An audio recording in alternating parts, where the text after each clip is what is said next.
Okey, bismillahirrahmanirrahim. Allahumma aftah alaina hikmataka wa ansha alaina min khazaini rahmatika ya arhamar rahimin. Rabbi shrah li sadri wa yassir li amri wahlul 'uqdatam min lisani yafqahu qawli. So alhamdulillah hari ni hari Arafah hari yang dan hari ni juga semua orang bersungguh-sungguhlah nak belajar kan.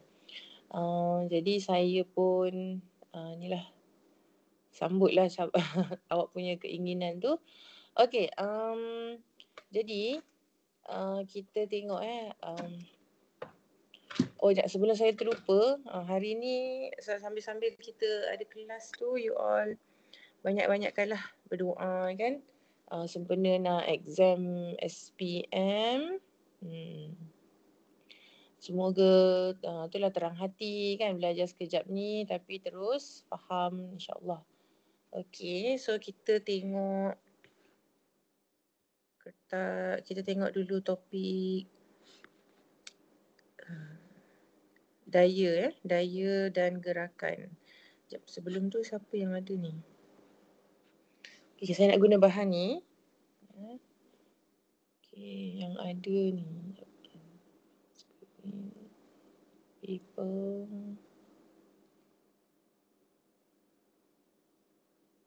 Adriana, Aisyah, Faris, Nabi, Putri, Syafiq. Okay.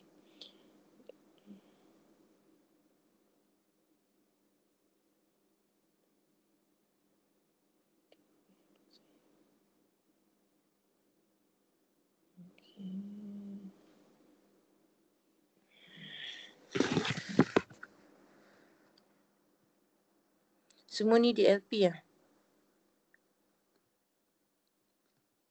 Bahasa Melayu ke bahasa Inggeris you all prefer? Saya tak kisah dua-dua. Okay. Kalau daya dan... Dengar tak suara? Dengar kan? Saya dah on kan? Okay. Okay, kita tengok daya dan gerakan 2 ataupun forces and motion tu. Okay. So ada dua-dua ni. Saya rasa you all DLP tadi ada parent mention. Okay, so force and motion tu. Okay, pertama sekali tengok resultant force. Kita ada topik resultant force. Resultant force is not that difficult.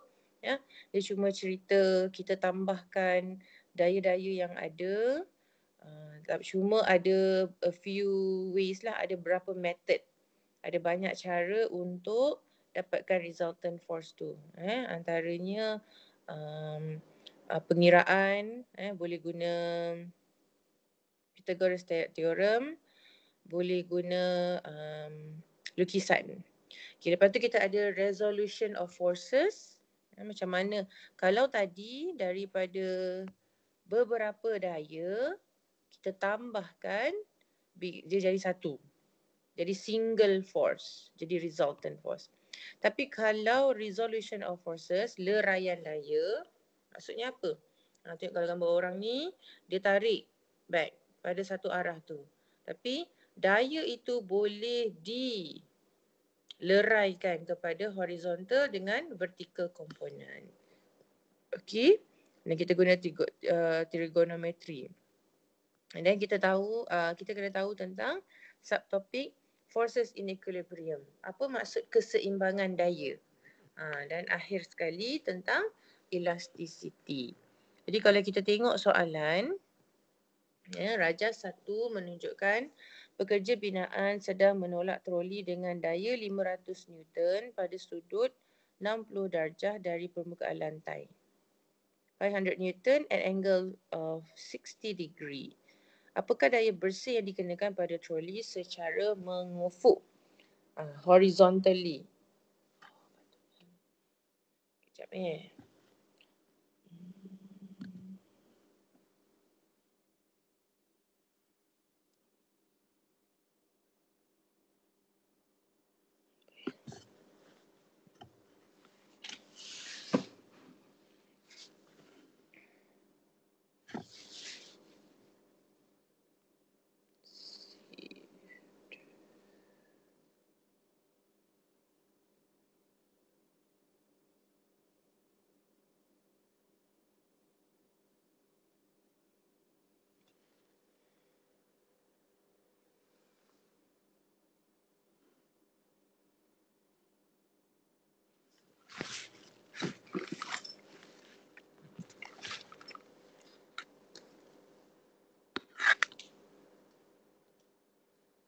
Saya cari.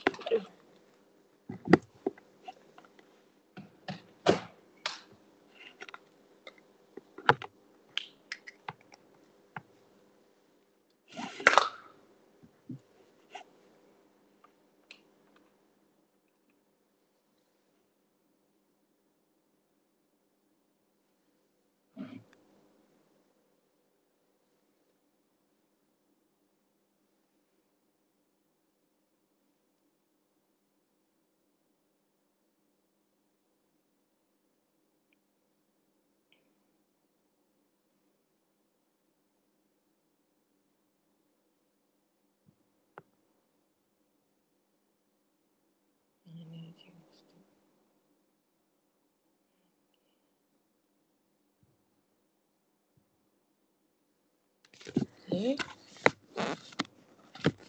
So apakah daya bersih yang dikenakan secara mengufuk? Jadi horizontally kita nak daya yang ni. Okay, cuma kalau kita tengok troli ni kalau dia bergerak, okay, troli ni bergerak begini kan secara horizontal, betul tak? Troli tu bergerak secara horizontal. Jadi bila troli tu bergerak secara horizontal, so daya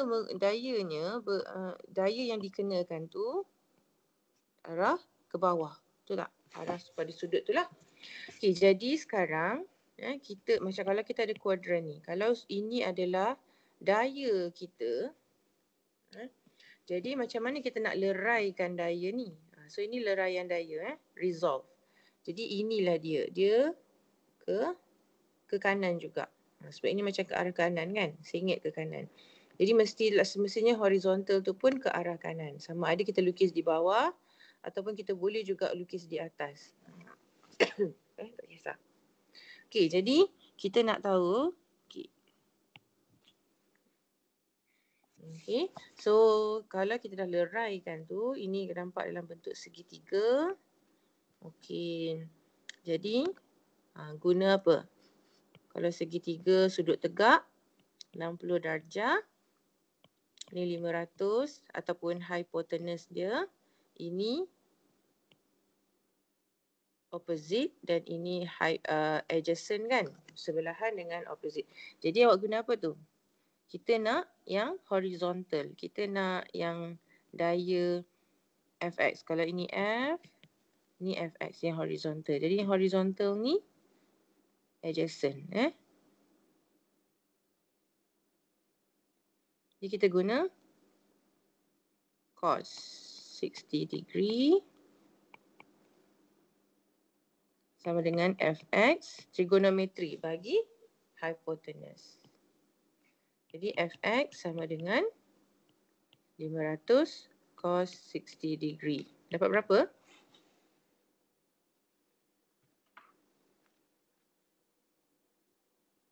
250. Okey, dapat 250 Newton. So dapat jawapan dia B. Jadi kita ini direct sahajalah. Cuma kita kena faham apa yang maksud dia daya bersih. Daya bersih yang secara mengufuk. So kita perlu buat leraian daya. So ini contoh soalan leraian daya. Okey, saya buat soalan nombor 3. Okey, nombor 3. Darjah 3 menunjukkan suatu objek yang beratnya 1000 Newton.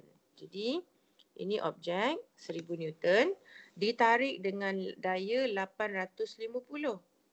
Okey, jadi kita tahulah objek ni dia akan ke atas.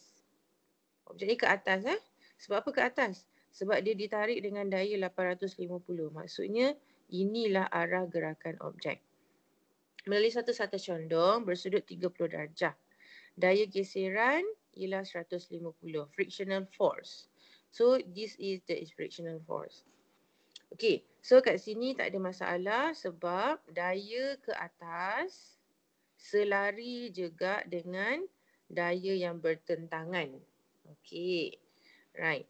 Tapi kan kat sini kita kata berapakah daya paduan. So ingat tadi daya paduan maksudnya single force. So what is the single force yang enable the object moving upwards? Adakah 850 tolak 150 sahaja? Okey, Jadi sekarang kita nak daya paduan. Jadi daya paduan adalah jumlah daya. Jadi 850 bertentangan dengan 150 friction ni. Jadi kita kena tolak 150. Adakah itu sahaja daya yang bertindak? Tak. So ada satu lagi daya, iaitu, cuba tengok. Kita ada berat. Okey, berat ni ke bawah. Jadi berat ni ke bawah dan ni dia inclined plane. Jadi dia ada sudut di situ. So kalau kita buat sudut ni, you kena ingat. Awak buat dulu yang selari. Nampak tak? Kalau ambil pembaris, you all kalau ada pembaris kan? Okey, ini selari. Maksudnya kita tarik pembaris tu, kita ada daya yang selari juga dengan plane tu. Okey. Jadi sekarang kita jadikan dia bentuk segitiga. Alright. Kalau bentuk segitiga ni, you kena ingat macam ni sajalah. Kalau sudut 30 darjah tu tirus, ni sudut tirus. Sudut tirus tu di sini, jadi di sinilah sudut tirus tu. Okey. So ini dia 30 darjah. Baik. Jadi macam tadilah kuadran tu. Kalaulah dayanya ke bawah, maksudnya bila kita leraikan daya-daya tu, daya-daya tu pun mesti ke bawah juga. Jadi tak bolehlah daya tu arah ke atas. Jadi anak panah dia ke bawah untuk yang purple tu. Yang biru tu pula dia tak bolehlah ke kanan. Mestilah ke kiri ataupun ke arah bawah inclined plane tu. Jadi itu dari segi nak identify arah dia ke mana. Okay. Tak boleh masuk. Siapa tak boleh masuk? Kejap. Okey. Sekejap.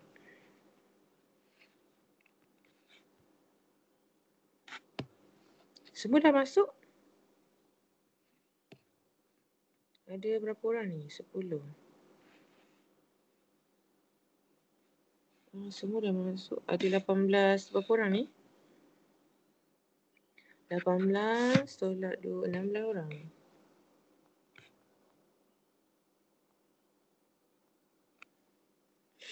Ada lagi ke?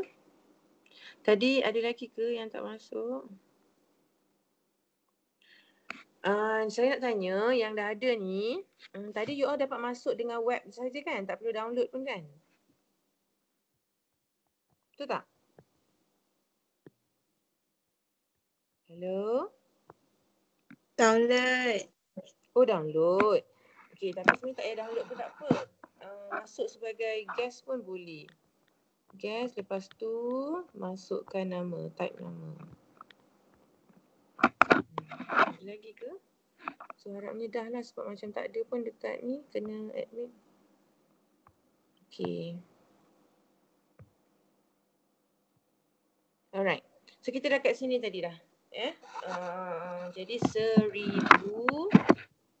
Okay, 1000 tu kita nak resolvekan dia. 1000 tu dia berada di sini lah. 1000 tu di sini. Yang vertikal. Jadi bila kita nak resolve, masih lagi kita gunakan sebenarnya kan, kalau cikgu ambil ni, copy paste. Sebab kalau kat ni bolehlah kita copy paste. Nampak tak? Sebenarnya dia adalah bentuk segitiga tu. So awak kena boleh bayangkan lah ni. Jadi ni 90 darjah. Jadi kalau sini 1000, macam tadi jugalah. Kalau kita nak yang warna biru tu, kita guna sin pula. Kali ni kita guna sin. Jadi kalau saya buat sin 30 darjah sama dengan biru ni saya panggil dia sebabkan ini berat W. Jadi yang biru ni saya buat W parallel. Saya panggil dia parallel kepada plane tu. Jadi WP bahagi hypotenuse. Hypotenuse 1000. Jadi ada yang okey. Jadi kita kena tolaklah WP. Kenapa tolak WP? Ada siapa tahu? Kita tengok dekat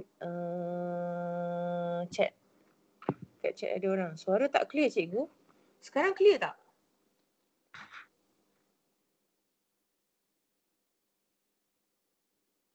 Sekarang? Hello? Suara clear tak? Ya. Clear okay. Alright. So tolak WP. Kenapa tolak WP? Siapa nak tulis dekat chat pun boleh. Kenapa nak tolak WP? Sebab kita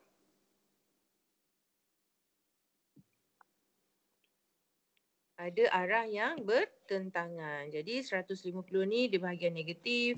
WP pun tunjuk arah bawah juga macam ni. Dan hanya 850 sahaja ke arah atas. Ataupun kita kata kita pilih dia sebagai positif. Okey. Jadi sekarang kita dah dapat nilai. Ada siapa kira?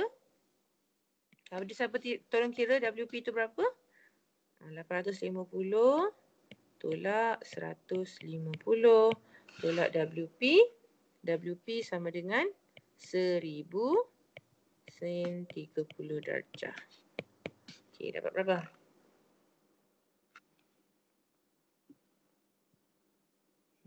Okay. Ada yang kira? Sama-sama. 200. Ya, dapat tak 200? Dapat So dapatlah 200 Newton. Tekan saja kalkulator. Okey, so boleh tadi kita dah tengok dah.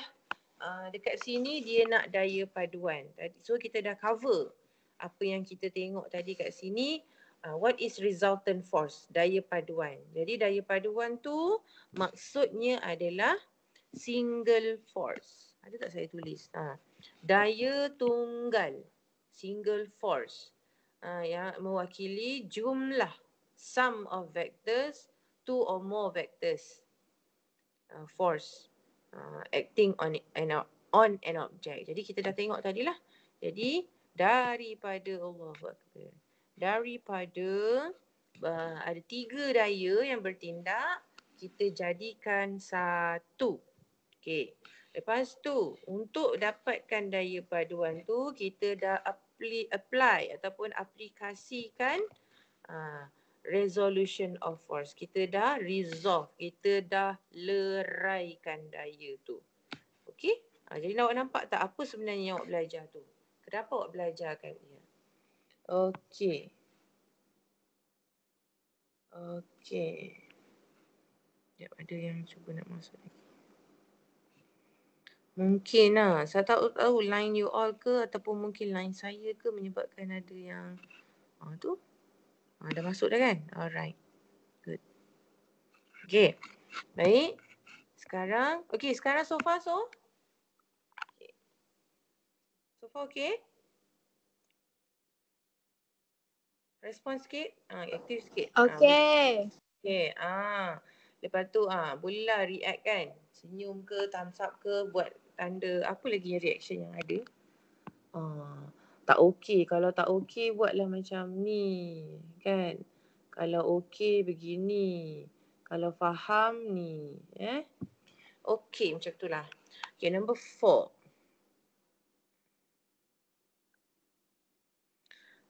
Raja menunjukkan sebuah kapal terbang sedang terbang di udara. Diagram 4 shows an aeroplane is flying in the air. Antara pernyataan berikut yang manakah menghasilkan pecutan sifar. Okey, kat sini pelajar bila dapat soalan begini, terus tengok ini sebagai key point ataupun dia kata key dia. Kita terus boleh tangkap. Apa yang dimaksudkan dengan zero acceleration? Okey. Itulah kalau orang yang master definition ataupun dia faham content, faham konsep, ingat apa yang dia belajar tu, jadi dia tahu daya paduan sama dengan sifar, maksudnya objek berada dalam keseimbangan daya. Daya paduan sifar. Jadi bila daya paduan sifar, dalam semasa form 4 awak dah belajar F sama dengan MA. Siapa ingat? Siapa ingat? F sama dengan MA. Ada kan? Okey. So, bila daya, okey, F tu apa? F ni adalah daya paduan, net force, resultant force. So, apa maksudnya kalau acceleration 0, pecutan 0? So, anything darab tekan dengan 0, awak akan dapat apa? Kosong. Maksudnya daya paduan kosong. Maksudnya atau bahasa Inggeris lah kita cari. The resultant force is 0. So maksudnya apa? Maksudnya forces in equilibrium. Jadi dalam soalan ini dia cakap zero acceleration, maksudnya dalam keseimbangan daya ataupun kita kata dalam equilibrium of force. In equilibrium lah. Okay, the aeroplane is in equilibrium. So maksud equilibrium apa? Daya ke atas L sama dengan daya ke bawah W. Daya ke depan, ke kanan sama dengan daya ke kiri. D sama dengan T. Itulah maksudnya. Okay. Jadi ini senang sahaja. Kena faham konsep tu. Okay. Ada soalan so far? Tak ada. Okay, bagus. Okay, nombor 5. Menunjukkan satu eksperimen tentang leraian daya. Okay, leraian daya. Resolution of forces. Okay, pemboleh ubah manakah yang perlu ditambah? Which variables need to be added to increase the readings of both spring balances? Nilai apa? To increase reading of both spring balances. Jadi mana spring? So kalau you all boleh tengok saya tengok dekat mana. Ada eksperimen ni you all buat. Ni. Boleh tengoklah saya punya nanti. Jangan tengok sekarang lah. Sekarang kita nak fokus belajar kan. Nanti boleh pergi ni. Apa? Profile tu. Awak tengok. Eksperimen daya paduan. Kita belum tahu kok.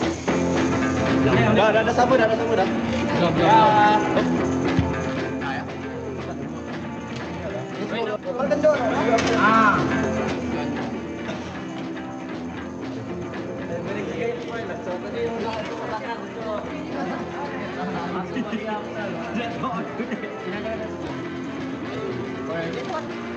Badilah. Sebut nama mula. Kita dah boleh. Baca lah eksperimennya. Kita bukan 15 tu kau tukar lagi cerita pengen dia. Kau sampai 15. Sebut tadi. So balik kepada soalan tadi. Sekejap, alang-alang tu.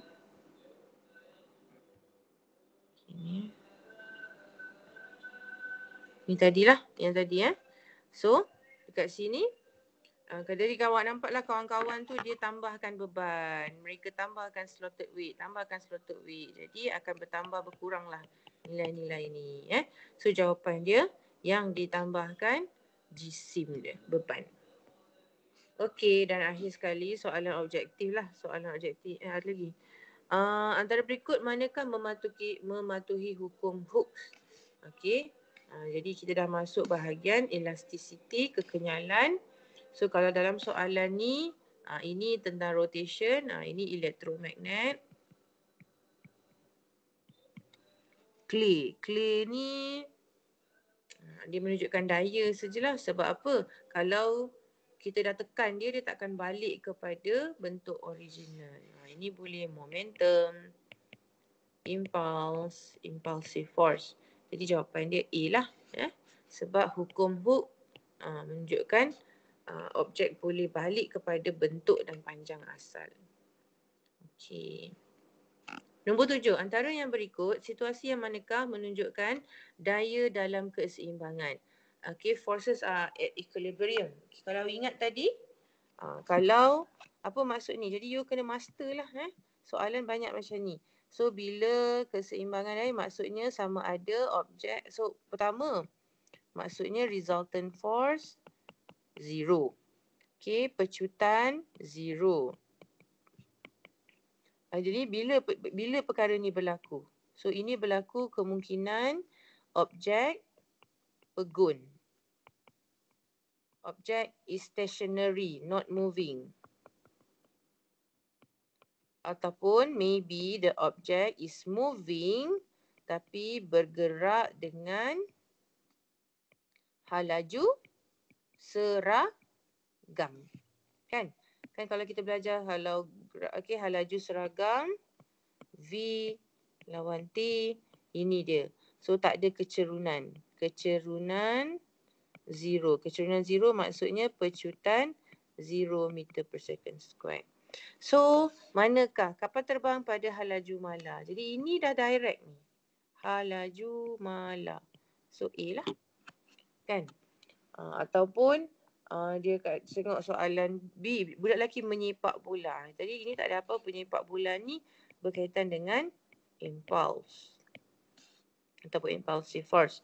Okay, lelaki dalam pertandingan berbasikal. Okay, kenapa tak ada tahu kan? Pertandingan berbasikal ni tak diceritakan dan tak ni. Lelaki mengangkat beban. Okay, ni pun tak ada apalah, sekadar daya sahaja. Okay.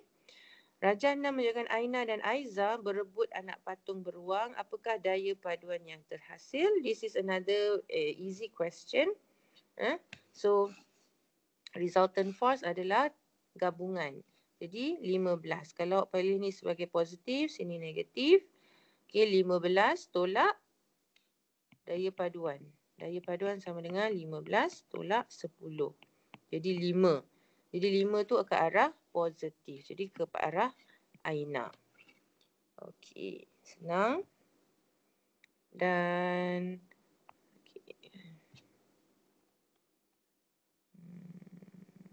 okey. Ni graf ni, tingkatan 4. So itu itu sedikitlah soalan daya dan gerakan. So kita tengok pula contoh soalan kertas 2. Okey.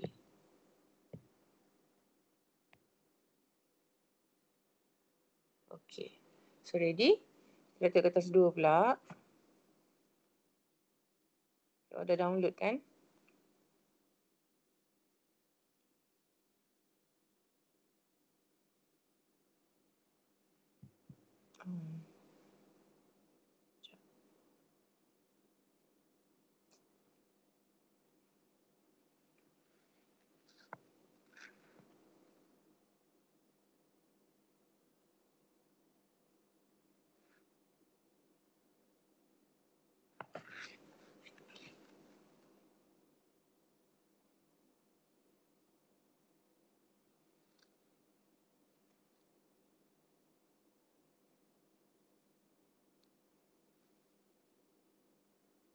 Okey, Raja 1.1 dan 1.2 menunjukkan seorang budak menarik beban berjisim 3 kg dengan daya 400 Newton. Okey. Lepas tu kita baca label tu lah. Ada gambar Raja 1.1 dan 1.2. Okey, lepas tu ada sudut yang berbeza 60 dan 50. Pada Raja 1.1.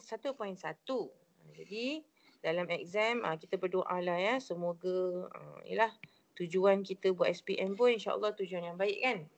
Kerana Allah kerana ilmu Allah tu sendiri. Jadi saya harap sangatlah ya banyak-banyak doa lah kan. Dalam exam ni kadang-kadang soalan jelas-jelas 1.1 tapi ada pelajar buat 1.2. Benda-benda macam tu kita susah nak jangka. Itu panik-panik tu macam-macam boleh jadi. Okey, labelkan komponen mendata dengan daya Fx. Dengan Fx. Kita nak label sahaja horizontal component. So kat sini tak susah lah. Kita sekadar buat anak panah. Jadi yang penting dia nak tengok lah anak panah awak tu ke mana. Okey, 1.1 ini gambar dia. Okey. So kita labelkan arah kiri ke arah kanan? Saya dah buat. Arah kiri. So label sahaja dengan Fx. Okey, satu markah yang tu. Okey, settle. Senang. Hitung daya Fx dalam rajah 1.1. Okay, this is, ini soalan sederhana ke susah? Soalan senang. Ini soalan sederhana sahaja. Awak identify Fx, dah betul awak identify. Jadi kat situ ada bentuk segitiga. Okey, ni dah 60 darjah. So kita gunakan sahaja trigonometri. Kalau kita guna trigonometri, kita guna cos lah. Cos 60 darjah sama dengan Fx bahagi hipotenus. Jadi Fx sama dengan F cos 60 degree. So Fx tu adalah 400 cos 60 degree. So dapatlah 200 Newton. Mana markah dia? 1, 2 dengan unit. Kalau tak ada unit salah. Hitung daya Fx dalam rajah 1.2. Jadi kalau dalam 1.2, apa yang kita kena buat?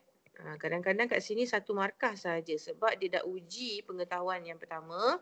Sekarang kita sekadar masukkan nilai sahaja. Okay, masih lagi. Tapi kat sini sudut dah jadi 50. 400 Newton cos 50 darjah. Dapat berapa? Dapat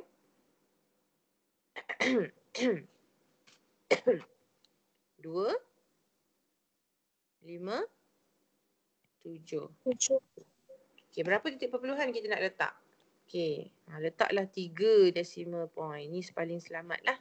2 kadang-kadang tak cukup. 1 dah tak boleh lah. Kecuali 20 orang. Dah selesai kan? Ni tempat 19. Saya rasa dah 20 orang. Oh, belum. Saya dah bypass dah. Saya dah allow semua orang masuk sahaja. Nuruddin dah ada? Nuruddin. Saya rasa dah masuk dah ni. Tak ada pun. Dah keluar pula. Okey. Sudah ada. Tapi bilangan kita berkurang. 19. Patutnya 21. Tak apalah. Okey. Saya ni. Baik jadi yang ni markah dia selalunya 1 je. Tapi kat sini dia jadi bagi markah 2. Masih lagi. Sebab apa Cikgu nak tanya boleh tak? Boleh. Apa contoh situasi yang kita guna trigo untuk sin? Trigo? Kalau kita guna sin. Sin. Oh, tadi contoh soalan ni. Okey, dekat sini kan awak guna, kita guna cos sebab kita guna trigonometri. Yang ni, yang kita nak ni adalah nilai yang sebelah dengan sudut. Tapi saya rasa tadi kita ada buat soalan yang guna sin tadi kan? Ada tak? Ke semua cos? Ni? Okey, ini kan trigonometri juga. Okey, kenapa kita guna sin dekat sini? Sebab apa? Sudut yang diberi ni 30 tu di sini. Nilai yang kita nak adalah nilai yang bertentangan dengan sudut. Itu je. Jadi kalau nilai yang kita nak tu nilai yang bertentangan dengan sudut. Tahu bertentangan? Maksudnya opposite. Dia bukan sebelah. Macam ni lah. So kita guna sin. Tapi kalau kita nak warna purple punya nilai, kita guna, ini maksudnya sebelah, adjacent. Kita guna cos. Menjawab soalan tak? Itu ke yang awak tanya? Jawab. Okay. Now, bila kita dah tahu dua ni, jadi kat sini kan, kalau awak buat soalan ni sebagai latihan, apa yang awak belajar? Apa perbezaan yang diberi dalam gambaran 1.1 dengan 1.2? Apa yang very obvious yang berbeza? Sudutnya kan? Dah asar. InsyaAllah ada Arafah dah. Orang dekat Mekah. Belum lagi. Dah lah. Kita dah berkumpul. Banyak-banyakkan berdoa. Apa yang awak nak doa? Apa yang awak nak doa sekarang? Doa. 9A+. Dapat 9A plus. Amin. Amin. Masya Allah kan. Kalau tu tengah azan ni kan. Okay, lagi kita doa lah. Semoga terang hati. Belajar 2 jam tapi dapat ingat sampai SPM. Okay. So, amin. Okay, jadi kan you all nampak kat sini 60 darjah, 50 darjah. So, ini latihan. So, maksudnya sekarang ni kita masukkan dalam kepala. Masukkan dalam nota you all kan. Maksudnya, bila sudut ni bertambah, tadi ni kecil, bila besar, apa jadi pada daya tu? Bila sudut besar, daya Kurang. kecil. Bila sudut kecil, daya besar. Leraih daya dia.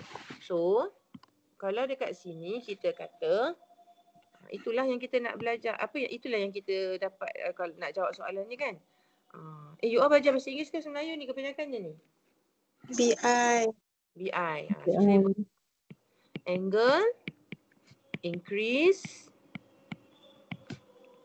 when horizontal component of fx decreases.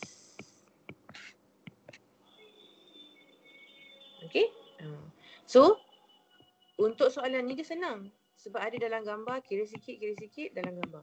Okay, jadi tapi masukkan dalam nota. Kalau ni paper 1, you kena tahulah. Kena tahu. Bila soalan, ataupun kalau paper 2, decision making. Ataupun soalan bagi suggestion, dia nak buat perubahan, modification kan. Kita nak sudut kecil ke sudut besar. Jadi you tahu kenapa you nak sudut kecil. Bila sudut kecil, dia menghasilkan daya yang lebih besar. Okay? Take note dalam tu. So, dah masukkan dalam tak? Dah take note? Dah highlight? Kalau dah, thumbs up. Okay. Kedua, soalan 2. Asal Okay, diagram 2 shows a load hung on a spring. La haula wala quwwata illa billahil aliyyil azim. Spring P breaks. Ini dia akan putus. When it is used to hang a heavy load, suggest a modification that can be made to hang the heavy load through these aspects. Jadi, dalam tajuk elasticity,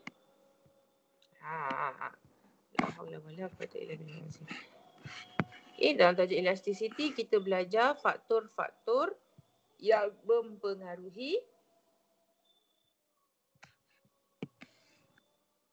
spring constant. Okay, factors affecting value of spring constant. Spring constant tu apa? Allahu Akbar. Spring constant adalah ni. Bila kita buat eksperimen, boleh buat eksperimen. Pergi je ni. Yang saya suka tunjuk you all ni. Fat elasticity. La ilaha illallah sallallahu alaihi wasallam. Ati sayyidina Muhammadan wasilatul fadilah wa ba'su maqama mahmudan alladhi wa'tah innaka la tukhliqul mi'ad.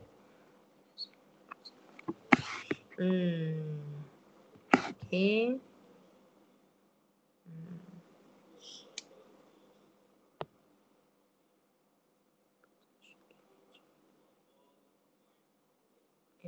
Okay, force plot. Saya nak force. Okay.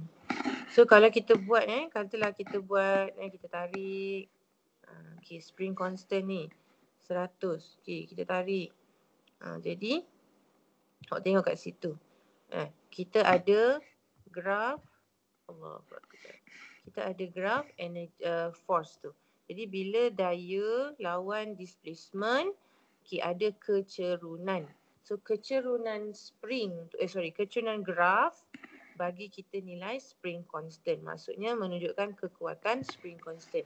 Okay, cuba tengok sekarang. Cuba tengok graf. Apa jadi kalau saya tinggikan spring constant? Satu awak nampaklah gambar rajah ni spring dia become thicker.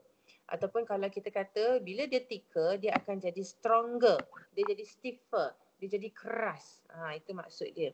Dia susah nak memanjang. Dia susah sikit lah. So, dia jadi lebih cerun. Itulah dia yang awak belajar dalam topik ini. So bila awak dah faham topik ni, ada spring constant. Okay. Lepas tu spring constant tu daripada kecerunan. Okay, kita tahu juga daripada graf, bawah graf ni ada luas. Jadi luas tu menunjukkan ataupun daripada luas tu kita boleh kira elastic potential energy. Boleh kira tenaga. Okay, jadi tenaga sebenarnya cari luas lah. Kalau luas ni segitiga. Jadi cuba okay, 1/2 darab tinggi darab lebar. So itu adalah ini dia. Tinggi darab lebar. So ataupun inilah dia formula E sama dengan half kx squared. Kalau tak diberi graf, diberi cerita saja, awak boleh guna formula ni. Okay, jadi apakah the factors affecting values of spring constant? Diameter of spring, length of spring, diameter of wire and the material. So balik kepada soalan ni tadi. Okay. Spring P breaks, so suggest a modification that can be made hang the heavy load. So maksud kita nak kat sini, maksudnya kita nak stiffer spring. Apa maksud stiffer spring? Maksudnya spring constant tinggi. So stiffness of the spring. So what would be your answer? Of course lah, higher. Okay. Biasakanlah guna perkataan higher sebab maybe this one is high enough. We want something higher. Barulah ada modification kat situ. Faham tak apa yang saya cuba sampaikan? Kadang-kadang ada keadaan jawapan high tak diterima. Sebab mungkin dah high dah. We want higher. Itu je lah. Lebih tinggi lah kalau bahasa Melayu. Okay, kenapa kita nak higher? Tadi you dah bagi tahu jawapan. So this is the answer. Tapi you tak boleh cakap stiffer. Sebab soalan ni pasal stiffness. Jadi kita cakap tentang fizik kuantiti yang boleh diukur, iaitu the spring constant. What about the spring constant tadi? Higher ataupun increases. Okay, ketebalan dawai spring. Apa faktornya? Okay, the higher the thickness. Dia tadi wire of spring kan? Ketebalan dawai. Jadi ada dua. Dia satu ni ni tebal, ni nipis. Dia bukan nak tadi soalan cakap ketebalan, jadi tak ada masalah lah. Kalau diameter tu masalah sikit. Ni diameter of wire. Ini diameter of coil. Ataupun diameter of the spring. Okey, jadi bila lebih tebal, spring constant is higher. So kita nak thicker. Kenapa nak thicker? Increase spring constant. Ulang lagi. Memang itu pun jawapan dia. Tak ada masalah. Okay. And okay, kita kena tahu type of spring. Kalau you tengok buku teks, ada a few materials mention dalam textbook tu. Dia cakap tentang steel. Adalah lagi. Okay, jadi dekat sini kita nak steel. Material dia. Kenapa steel? Dia pun ini kita kata higher. Dia ada higher spring constant. Jadi kalau soalan lain pula, kenapa steel higher spring constant? Apa kelebihan dia? Maksud dia kita ada stronger spring. Apa maksud stronger spring? Maksudnya stiffer spring. Jadi stiffer spring ni maksudnya apa? Maksudnya less extension. Okey. Boleh? Dan terakhir lah kot soalan. Lagi. Saya laju sikit lah. Raja menunjukkan seorang pekerja menolak sebuah mesin rumput elektrik berkuasa 700 watt dengan daya F. Komponen daya mengufu Fx dan komponen menegak Fy ditunjukkan dalam Raja 1. Jelaskan kaedah. Explain the method to determine horizontal component. Okay. And vertical component. Then state the function of. Jadi dia nak pertama you mention the method. Name the method. Okay. And then method to find fx, method to find fy, and then state function of fx, and then function of fy. Okay, so ada 4 point dekat situ yang dia nak. Jadi apa yang dia, apa yang awak boleh cakapkan dekat situ?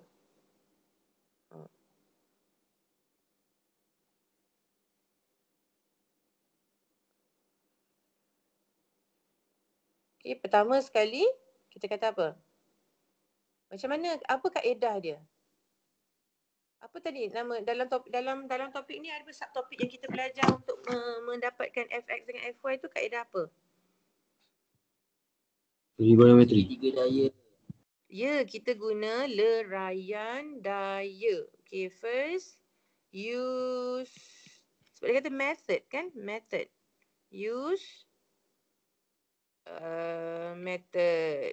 Nak bagi awak clear kan? Saya tulis macam tu lah. Tapi awak tulis macam tu dalam exam boleh. Inilah dia.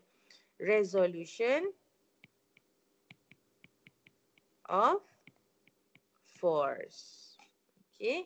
Tapi sebenarnya fx resolution of force, fy pun resolution of force. Tak dapat, so tak dapatlah markah tu. So kita kena bezakan. So untuk tentukan fx, kita guna apa? So buatlah segitiga ni. Segitiga ni boleh dapat markah kalau ada explanation yang tepat. Okay, dalam gambar ni fx dekat situ. Okay, fy di situ. Okay, jadi kalau saya ambil fy ni letak di sini. Okay, sekarang saya alihkan dia pula ke sini. Okay, lepas tu saya ambil ni. Oh, f ada ke bawah macam ni. Tu f.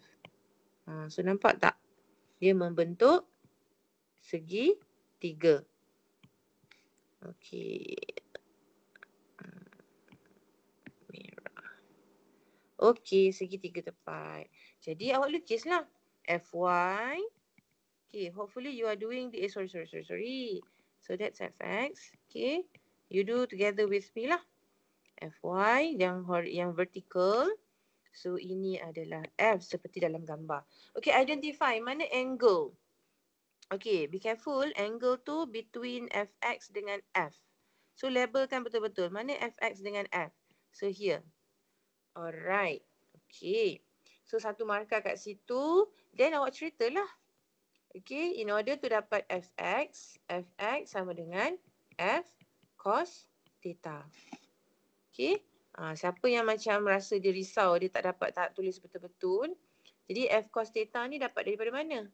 Daripada cos theta fx bahagi f. Kan? Kita nak fx. Fx ni sebelah. Jadi adjacent cos.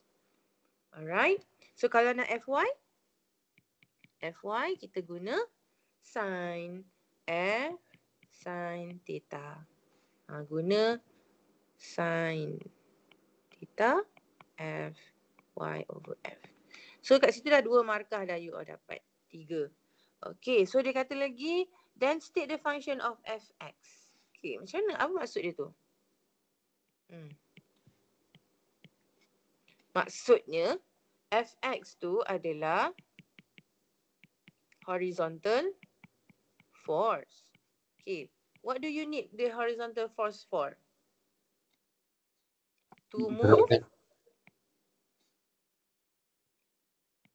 Saya tak dengar tadi kawan awak cakap apa. To move lawnmower forward. Faham tadi kan? Saya dah tunjuk gambar kan? Kalau macam contoh objek, dia dekat sini. Ada orang tolak dia dengan satu sudut. Tetapi disebabkan permukaan jalan ni horizontal, walaupun dia tolak, saya boleh buat demo tapi awak tak nampak lah kot. Dia tetap bergerak. Dia tetap bergerak secara horizontal. Jadi berapa daya tu? Ini dayanya. Yang kita dah resolvekan tu tadi. Okey, lepas tu yang the Fy adalah daya yang menegak kan? Vertical force. So what do you need this vertical force for? Used to increase downward force. Jadi sebenarnya sambil menolak, orang ni menekan lawnmower tu, memberikan daya tekanan kepada ni. Jadi mudahlah dia nak memotong rumput tu. Baik Okey. So nombor 2. Raja menunjukkan, ada soalan ke nak tanya? Tak ada Raja menunjukkan shows a spring mattress which has elasticity properties. What is the meaning of elasticity? Okay, jadi ini soalan, ini adalah perkataan yang awak kena tahu maksud dia. You tahu, you boleh jawab. Tak tahu, memang you tinggalkan kosong lah. So what is elasticity? It's the property. The property ataupun ability of a material. Okay, ability dia untuk apa? Return to its original shape. Exactly, very good. Enables the object to return to its original shape and size. Dapat markah tak ni? Cukup tak? Property. Okay, return original shape and size. Dah 3 lah. 1, 2, 3. 3 perkara. Tapi tak cukup lagi Yang keempat you kena kata bila dia akan return tu. When force is applied. After force applied is removed. Kalau tak remove, dia masih lagi lah. Jadi kita kena remove dulu. Okay, jelaskan. Explain why the arrangement of springs used in mattresses is as shown in diagram 2. Okay, awak nampak macam mana tu? Dia dalam bentuk selari. Tahu litar selari tak? Kalau belajar elektrik kan? Ni kan litar selari. Contoh. Jadi ini adalah selari, bukan sesiri. Spring sesiri, macam mana? Macam ni, lepas tu sambung lagi memanjang macam tu. Okay, so itu dia adalah kenapa kita nak cara ini? Kenapa kita nak secara selari? Ada tak belajar? Ada Jadi you kena tahu tentang spring spring. You kena tahu susunan spring tu secara selari ataupun sesiri, mana yang lebih kuat. Jadi kalau you tengok dalam buku teks ada diceritakan kalau secara sesiri, series, awak tengok extension jadi 2x. Tapi kalau awak letak selari, macam tak ada extension dia. Extension tu half. Kalau letak 3 spring, dia jadi x over 3. Lagi kuat. Jadi kat sini kita tahu, in order to make the spring stronger, kita kena letakkan secara selari, kan? So ini kan stronger spring and then stronger mattress. Kenapa? Because spring constant increases. Explain how a spring is no longer has the property of elasticity. Faham tak apa dia kata tu? Bila dia akan hilang property of elasticity? Ada tak saya tulis kat sini? Ada. Okay, nampak titik ni. Selepas titik ni, nampak you all? Nampak? Saya kat mana dah? Okay, so bila melepasi titik ni, maksudnya kita tak dapat lagi straight line. Dia dah melengkung. Bila melengkung, maksudnya dia dah over the elastic limit. So kita kata, when the spring cannot return to its original shape and size after the force.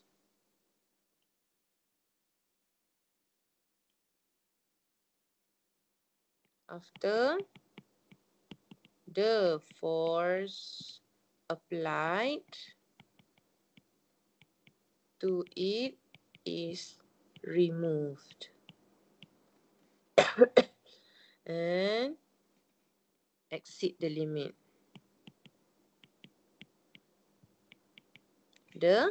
Apa nama limit tu? Elastic limit.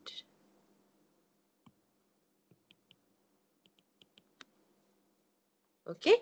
So what is the name of the energy? Tenaga elastic potential energy. Kita ada dua jenis potential energy. Kita ada gravitational potential energy dan juga elastic potential energy. Alright. So kalau soalan yang ni pula, dia lebih kurang tadilah. Mark the horizontal and vertical component of the weight of in diagram 2. Okay, jadi kalau budak ni, ini weight dia. So horizontal component, tengok biasa kan. Jadi ini kita cari yang selari. Itu adalah garisan yang selari dengan papan gelongso tu. Okay. So mana daya yang selari? So yang selari this one lah. Okay. Ni. So labelkan, disuruh labelkan. So buatlah W selari ataupun what do you call it? Dia akan jadi yang horizontal to the weight. Then vertical, this one. Okay, saya dah buat WX. Soalan ni kalau ini awak kena tulislah. WY tu adalah the vertical. Tak boleh tulis simbol yang tidak diketahui. Jadi kalau awak nak kena juga tulis simbol, awak kena ceritakanlah simbol tu tentang apa. Vertical component of weight WX, the horizontal component. Okay, calculate the acceleration of the boy. Okay. So, ini dia kaitkan dengan soalan tu. So, apa yang macam mana dia nak, macam mana awak cari tu?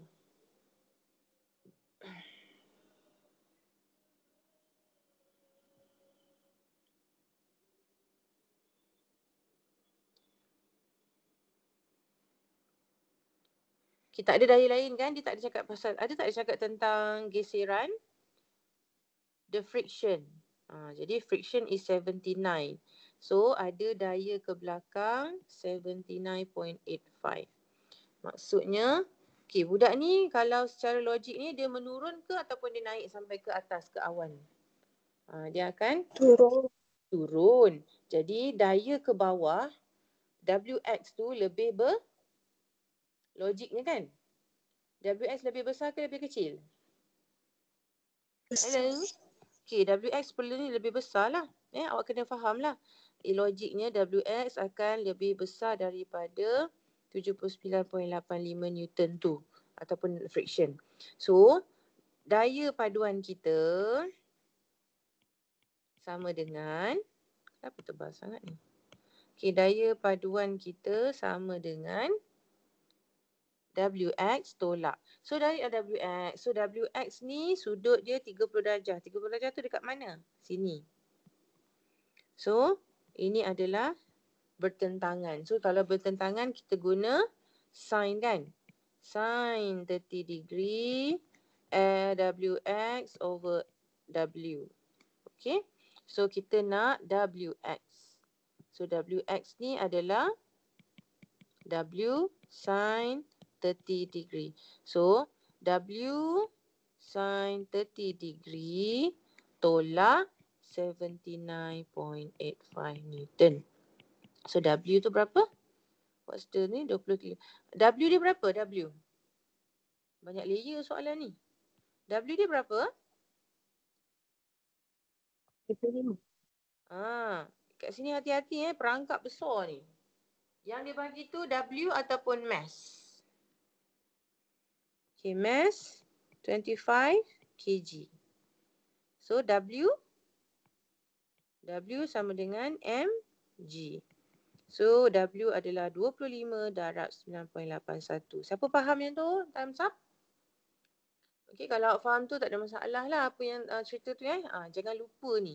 Sebab ramai yang akan terperangkap soalan ni, dia banyak layer.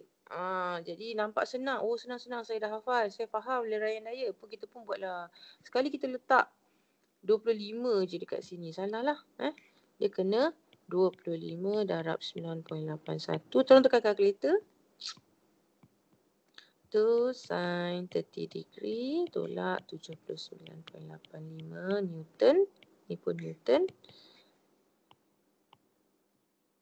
Ni pun Newton lah. So dapatlah jawapan dia berapa? 42.775. Okey, terima kasih. 2.775 Newton. Tapi 42. soalan 42. 42. Betul? Okey, tapi soalan dia bukan nak daya paduan, dia nak acceleration. Jadi kita ingatlah F net sama dengan MA. So tak muat tu saya buat kat sebelah. So kita dah tahu F net kita 42.775 Newton. Okay, M dia berapa kg tadi? 25 kg. Okay, yang kita soalan nak adalah A. Kan? Ni. So, A sama dengan 1.711. Tekan kalkulator dapatlah 1.711. Ada unit tak pecutan? Ada. Kalau tak ada unit dah salah lagi. Jadi pastikan ada unit. Okey. Boleh. Apakah yang akan berlaku? What will happen to the boy if the slide is inclined at angle? Okey, ni kita dah buat tadi. Tadi kita dah belajar konsep ni dalam soalan yang mudah tadi. So sekarang ni angle dia 19. Angle 19. 19 tu less than sekarang. So what will happen to the boy? Tak risau. Tapi ini bukan nak leraian daya. Cuma nak kata kalau sekarang tak samalah dengan soalan tadi. Sorry. Jadi ini sekarang 30 darjah, budak tu meluncur laju. Tapi kalau dia macam 19 darjah macam ni lah. Agak-agaknya dia meluncur tak? Tak. Dia macam landai je kat situ. Jadi kita kata boy may not move, kan? Ataupun not moving. Ataupun stationary. Why? Because almost horizontal. Ataupun dia punya, what do you call that? The angle tu terlalu kecil. Therefore, leraian daya dia terlalu besar. Okey, so itulah dia contoh soalan. Yang ni pun lebih kurang tadilah. Apa maksud leraian daya pula dah? Boleh tanya juga apa maksud leraian daya? Ada sesiapa tahu maksud leraian daya?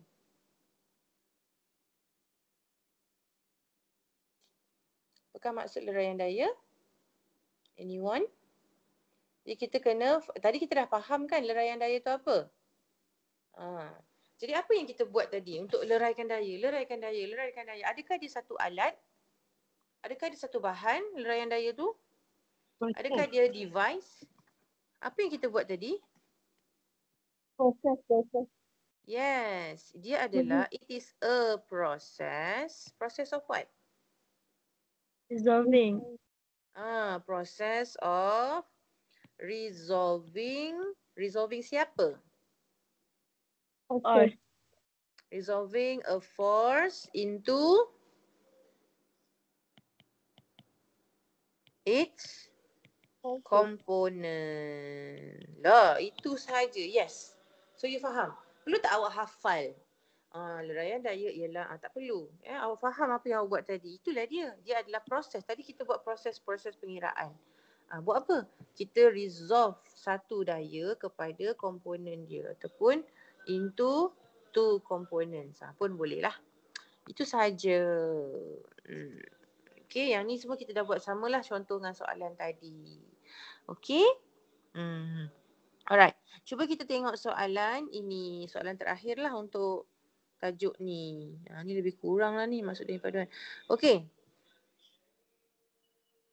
4 bingkai gambar, ciri-ciri berbeza, kaji ciri-ciri, terangkan kesesuaian. Okey, dia nak apa ni? Explain the suitability of each characteristic, determine the best so that the frame can last longer while hanging on the wall. Okey, so nak jawab soalan ni mesti dalam jadual 3 kolom, 2 pun boleh.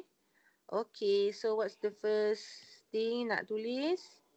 Ni decision making kan? So kita ambil pas tengok ada banyak ni. 1, 2, 3, 4. Cukup lah walaupun dia bukan dalam bentuk jadual. Tapi dia... Alamak, berapa orang join? Sekejap Berapa orang dah kita ni? Dah 21, betul lah.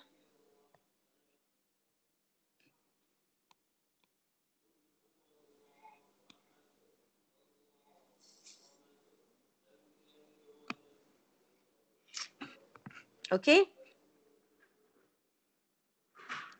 So dah 4 tu, jadi walaupun dia tak dalam jadual, kita letak Wassalamualaikum. Okay, jangan kamera tutup. Okay. So, kita buat angle dulu. Okay, angle dia mana? Okay, angle. Tadi kita dah belajar dah. Angle kita nak macam mana? Ni kan kita ambil karakteristik. Reason. Ni answer dia lah. Okay. Ataupun ni aspect kan. Ni aspect dia. Ni karakteristik dia.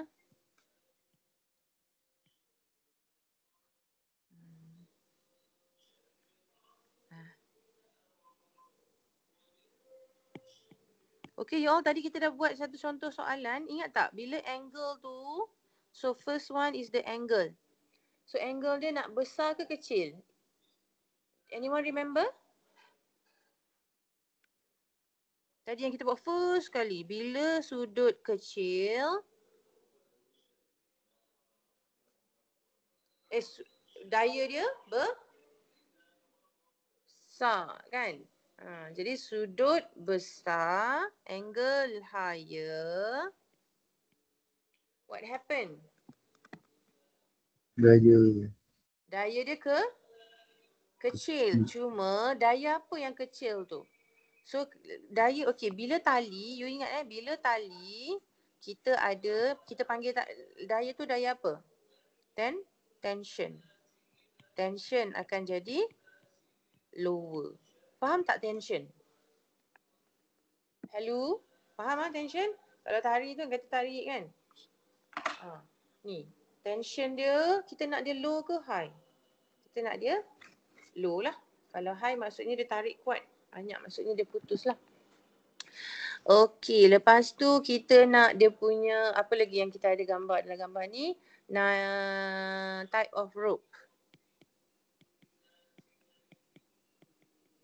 Kita nak, ada apa kita?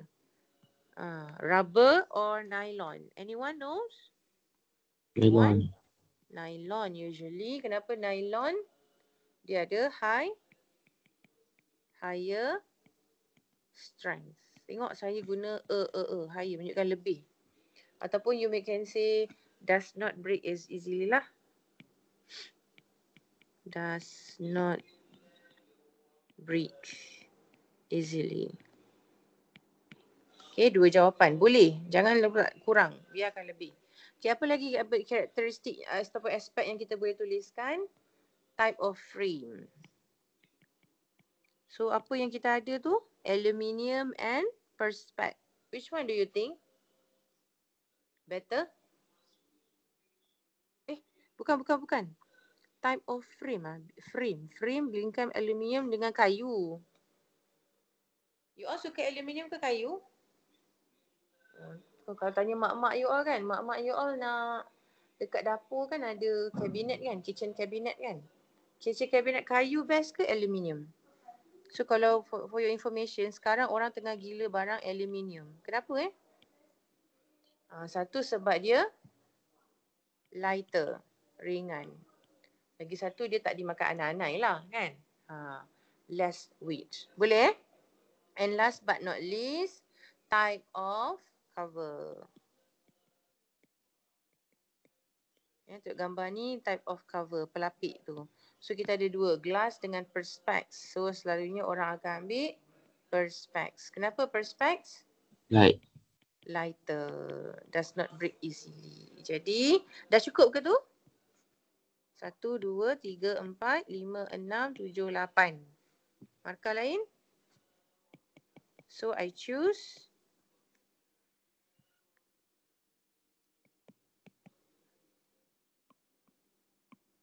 J. Because has higher angle. Nylon has aluminium frame and perspex cover. Okay, tulis jugalah yang ni sebab pernah saya tengok ada pelajar dia dapat kelebihan. Dekat sini dia tersalah, tak tahulah kenapa dia tersalah, tapi dia tulis kat sini yang betul. Jadi dia dapat balik markah 10/10. Ada student dia malas, dia akan tulislah I choose J because of all the characteristics. Saya tak suka ajar macam tu sebab kadang-kadang awak yelah, you never know what will happen in the exam. Kadang-kadang tersilap tulis. Jadi dapat lagi markah di situ. Itulah. So itulah dia. Ada nak tanya tak soalan berkenaan dengan Macam mana nak pandai lukis segitiga tu? Kira saya tak confused tak? Saya tak reti. Oh, iyalah kat sini tak ada contoh. Satu soalan lah saya lupa. Okey. Nak pandai Nak pandai. Itulah macam okey, pertama awak kena faham bila dia ada banyak segitiga lepas tu kalau daripada soalan tadi tu macam mana ni soalan ni kan. Okey, awak tengok macam ni. Daya, okey, sekarang ni kalau daya tu dia ada berat, semua objek, ni objek. Semua objek ada berat. Berat sebab tarikan graviti. Jadi tarikan graviti mesti mesti vertikal, mesti tegak. Tak mungkin kan dia tegak ke bawah. Jadi bila dia tegak ke bawah, kita tengok daya apa yang kita perlukan, yang kita boleh resolve. So kita ada daya yang selari ni. Selari dengan permukaan tu. Jadi awak tarik kalau awak guna pembaris, awak tarik je selari sampailah hujung yang anak panah tu. So dekat situ dah. Faham tak? Okey, lagi satu, kita ada pula daya tadi, daya tu selari. Ni daya yang parallel to the plane. And then mestilah kita ada satu lagi daya yang vertical to the plane. So kalau awak guna pensel ataupun pembaris, yang vertical tu dia mestilah 90 darjah betul-betul. Betul tak? So yang ini tarik ke bawah. Nampak tak kita ada membentuk 90 darjah tu? Itu ke? Jadi saya rasa macam okey, lepas tu apa? Okey. Lagi satu yang seterusnya, sudut tu kan selalu dibagi sudut kat sini, betul tak? Theta. Jadi sudut tu sudut tirus. Dan sudut tirus tu mesti sudut di antara ni. Dia mestilah sudut kalau tengok kan, okey, sudut ni, ini dia. Dia mesti ni parallel dengan yang parallel dengan ni. Tengok. Dia mesti dekat situ. Parallel dengan weight tu. Okey? Okey, terima kasih cikgu. Tu satulah. Cuma kat sini saya tak ada contoh soalan. Itulah saya tak ada contoh soalan yang membuat lukisan tu. You all tahu kan you all perlu boleh lukis tu. Ni. You kena tahu. Contoh kan macam kita nak dan awak kena tengok juga kalau contoh macam ni macam ni kan. Ni pernah keluar soalan ni kan. Okey, dia kata kira daya bukan, dia tak suruh kira daya paduan. Soalan tu dia suruh determine the daya paduan the net force the resultant force using drawing method. Jadi dia tak nak awak kira. Kalau kira kita guna je lah. Kita resolvekan ni. Nampak tak? Ni. Kalau nak berlatih lukisan lagi, tengok. Ini daya paduannya. Jadi daya paduan tu kita resolve secara horizontal dan vertikal. Cuma vertikal tu kita boleh letak kat situ. Kita boleh letak kat sini. Kalau kita letak kat sini, jadilah segitiga. Itu je lah kan. Okey, tapi dia tak nak guna pengiraan. Dia suruh guna drawing. Awak pernah tak jumpa soalan macam tu? Dia suruh draw method. Jadi kita ada drawing method. Macam ni. Macam mana nak buat ni?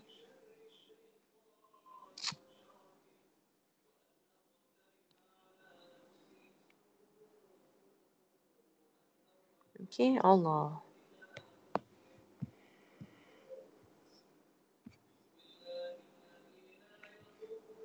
Bukan shape apa tadi? Resolve.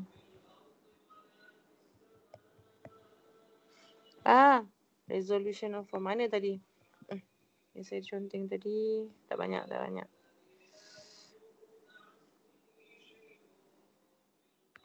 Okey, ni Okey. So, daya tu. Okey, kita buat macam ni tau. Kita ada daya macam ni. T. Lepas tu kita ada T lagi satu. Okay, macam mana kita nak buat daya paduan dia? Okay, abaikan. Katalah R tu tak ada. So, kita ada 2T. Macam, okay, angle katalah dia bagi kat sini 40. Okay, jadi cara kita ada 2 method drawing. Satu, kita ada triangle method. Kalau triangle method, kita buat je segitiga. So, awak buat segitiga. Kalau buat segitiga, kena ada ikut rules. Rules dia apa? Head, tail. Pernah dengar tak ni? Pernah dengar tak you all? Head, tail ni. Kalau arrow ni, ini head dia, ini tail arrow. Boleh tak? Jadi kalau dekat sini, ini head, ini tail. Faham? Ini kepala, ni ekor. Ekor kepala. Faham? Jadi kan, kita arrange balik supaya dia ikut urutan ekor kepala. Jadi kalau kat sini, ini ekor kepala dia. Okay, jangan ubahkan arah. Arah tak boleh ubah. Okay, kalau sini kepala kan? Faham tak ni? Hello? Ni kepala kan? Ini ekor. Tak boleh. Jadi, begini boleh tak? Boleh. Boleh. Kenapa boleh? Sebab ini dia dah follow dah tu. Ni tail, head. Faham tak? Itu yang saya nak sampaikan tu. Lepas tu, alamak. You kena lukis ikut skala lah. Okay, lepas tu kena ada skala dia, scale. Okay, skala tu macam mana? You kena tetapkan 1 cm, contoh 100 Newton. Jadi kalau lah T ni dia dah bagi 500 Newton, ini pun 500 Newton.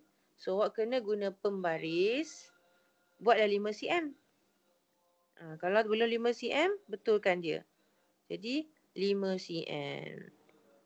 0, 1, 2, 3, 4, 5. Tambahkan dia. Okey.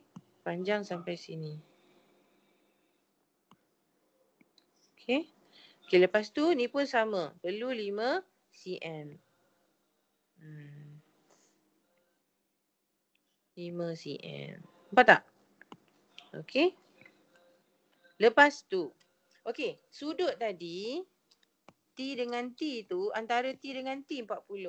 Jadi, adakah ini? Tak. Sebab apa? Ini adalah kepala dengan kepala. Ini ekor dengan ekor. So, awak tengok kat sini kita bahagikan dia. Sini 20, bawah 20. Jangan buat macam tu kotor. Okay. So, horizontal mana? Jadi, ini horizontal. Kan? Horizontal sini. So, kat sinilah yang 20 darjah tu. Okay. So, kalau situ 20, sini 20, sini berapa?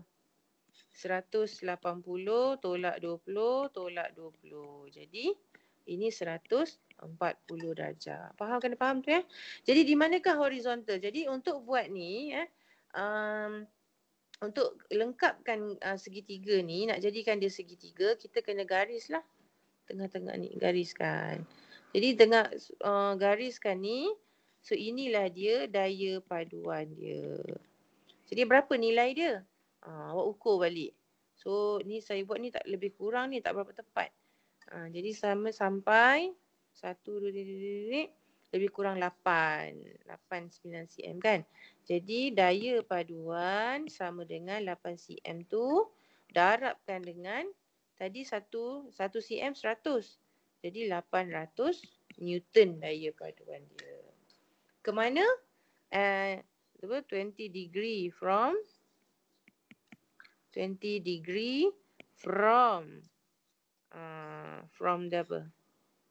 From T yang pertama. Kalau kita buatlah T1, from T1. Ni T2. Okay, so bolehlah Itu satu contoh triangle method. Kita ada juga method yang satu lagi iaitu kita panggil parallelogram method. Parallelogram method bentuk dia macam mana? Kita buat. Ini daya kita. Suruh contoh ni lah yang saya dah buat ni. Okay. Ni daya 1, ni daya 2. Jadi kita nak daya paduan. Tengok betul-betul Jadi awak buat supaya dia bentuk parallelogram. Tahu parallelogram tu bentuk apa? Segi empat yang selari. Jadi tarik dia. Nampak tak F2 selari dengan biru tu?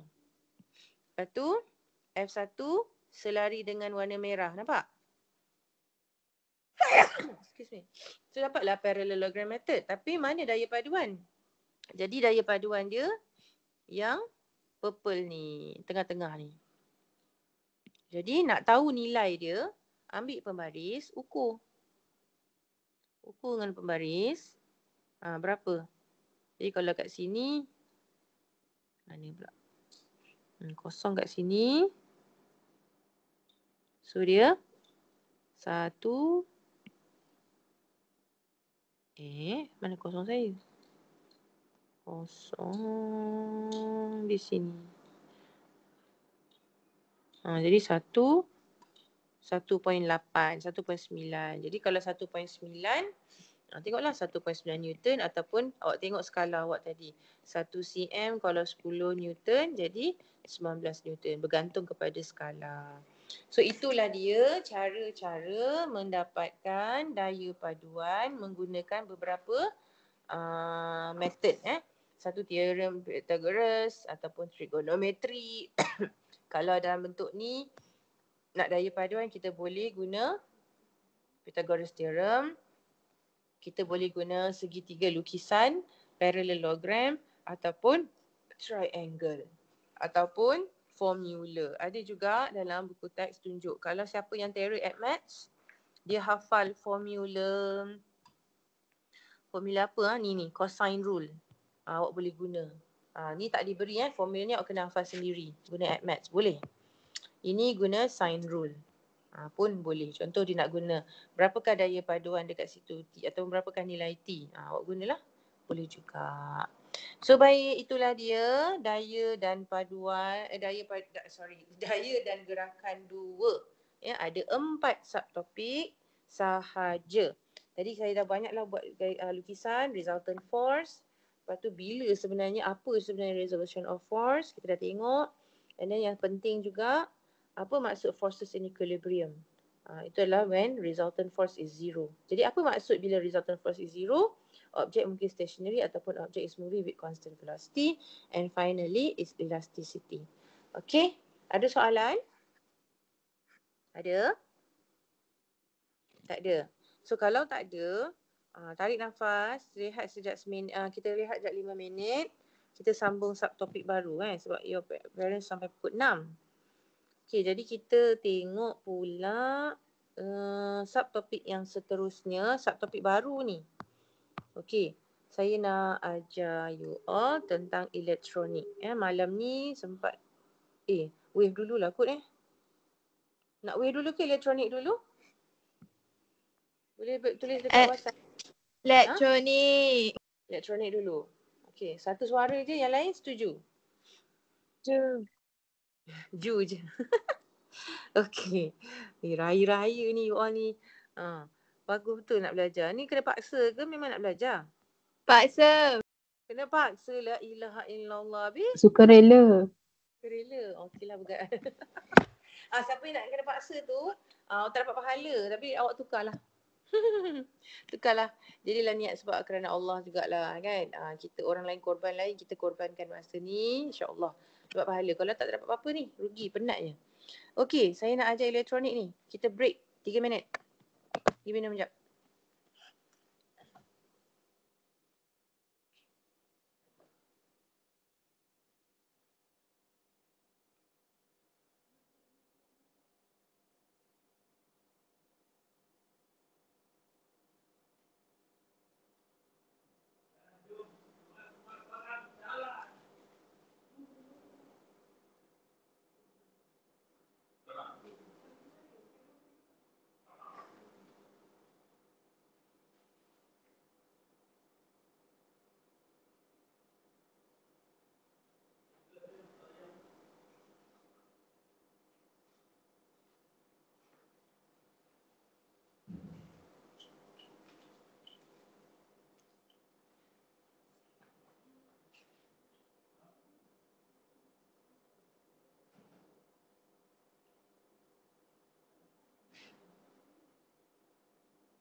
Mas simpan pecah stiker ni.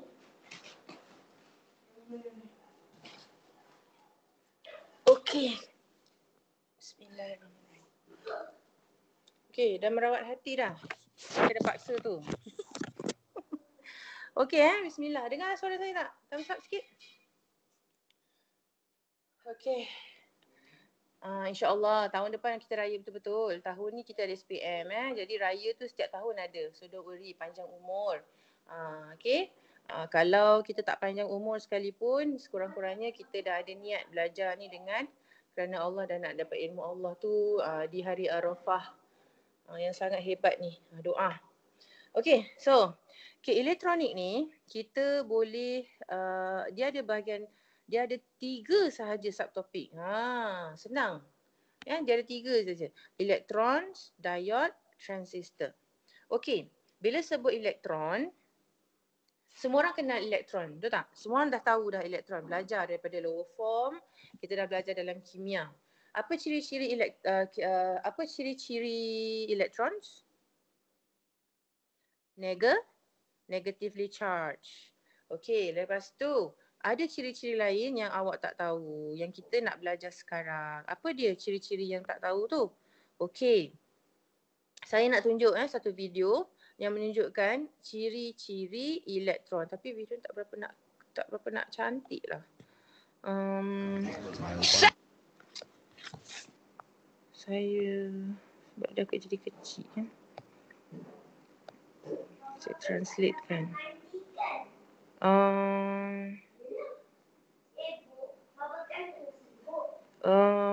Sekejap mana ni. Okey. Okey, ada kestil bila kita lekatkan dengan magnet, okey, dia akan bergerak ke bawah. Okey, untuk memahami bagaimana dia bergerak ke bawah dan ke atas, kita kena tahu hukum tangan kiri filament ya. Pengarah ke selatan ya. So untuk hukum tangan kiri filament arus ke dalam ya. So magnetnya daripada utara ke selatan ya. So untuk hukum tangan kiri filament, so dia akan bergerak. Okay, untuk pengetahuan you all, yang sebab you all tak belajar lagi. Jadi, kalau saya ada, kalau ada video yang lebih cantik lagi, menunjukkan deflection of multi-cross, eksperimen multi-cross. Eksperimen multi-cross. Okay, saya nak tunjukkan dulu, ya.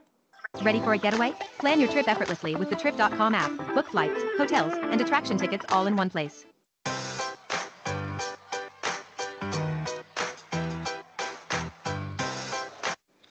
Okay. So Saturday morning, we top, it goes up and over, and I've got a positive connection here. Okay, and I've got a fluorescent screen. I'm going to turn the lights off. Okey, tengok ni. You all nampak tak sekarang dia warna apa? Warna kuning sahaja kan? Hello, hello. Warna kuning sahaja. Jadi dia macam bulb. Dia macam bulb sahaja. Okey. Bila dia macam bulb sahaja, kenapa masa ni?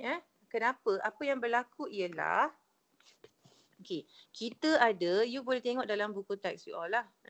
Tapi kalau saya nak ceritakan, tadi you dah nampak. Okay, kita ada, mula-mula dia sambung dengan, kita ada filament. Filament ni kita sambungkan dengan power supply yang rendah sahaja, boleh bateri ataupun kita dengan power supply yang direct current, nilai dia tak lebih ataupun lebih kurang 6 volt sahaja. Okay, bila dia di-on-kan, dia ada switch, kita on-kan switch tu, kita hanya nampak macam kita ada bulb yang menyala je, warna oren sahaja. Okey. Apa lagi yang awak kena tahu pada masa ni? Pada masa ni juga kita tahu ini adalah filament. Okey, filament ni adalah metal. So apa yang awak dah belajar dalam kimia ialah metal ada electrons. How do you say? Freely moving electrons. Kan? Belajar dalam kimia. Betul tak? Setuju tak? Setuju tak? Kan?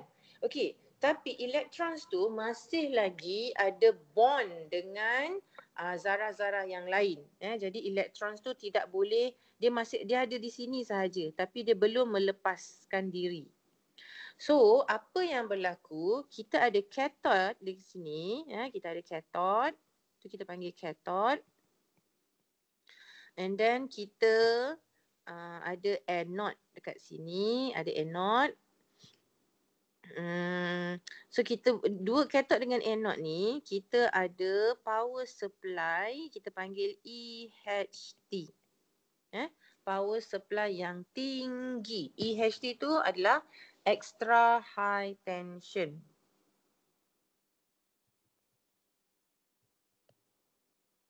Extra high tension. Okay, tu dia. Alamak, ni tajuk electronics. Tengok ni kat sini dia disambungkan dengan EHT. EHT power supply, extra high tension. Jadi kalau sini 6 volt, EHT ni berapa? Dia 3000 volt. Kadang-kadang 5K, 4K volt. K tu kilo lah. Ni 3K volt, samalah. Baik. Jadi bila dengan extra high tension tu, kita kata kita bagi tenaga yang tinggi kepada electrons. Jadi electrons tu tadi, dia hanya berada di situ. Dia sebagai electrons tu hanya ada electric potential energy. Jadi bila kita dah switch on EHT, maka electrons tu akan memecut. Electrons akan accelerating. Pecut ke mana? Ke sana. Jadi, pada masa itu, apa yang berlaku? So you can now see the light bulb effect. And obviously as I go up with my accelerating PD, we get the green fluorescence. Now I'm going to... Okey, warna apa awak nampak? Hijau. Warna hijau. Jadi adakah elektron berwarna hijau? Tak. Dia warna hijau sebab di sini kita ada, nampak tak warna yang putih-putih tu? Okey, ini kan bahagian permukaan ni kita sapukan dengan bahan kimia fluorescent nama dia. Jadi bila elektron terkena bahan ini, dia akan berwarna hijau. Jadi tujuan dia supaya kita nampak lah. Kalau tak elektron ni dia tak berwarna kan. Jadi kita tak nampak. So kan. Jadi kat sini tadi ceritanya dapatlah elektron tu dipecutkan, accelerating ke skrin tu.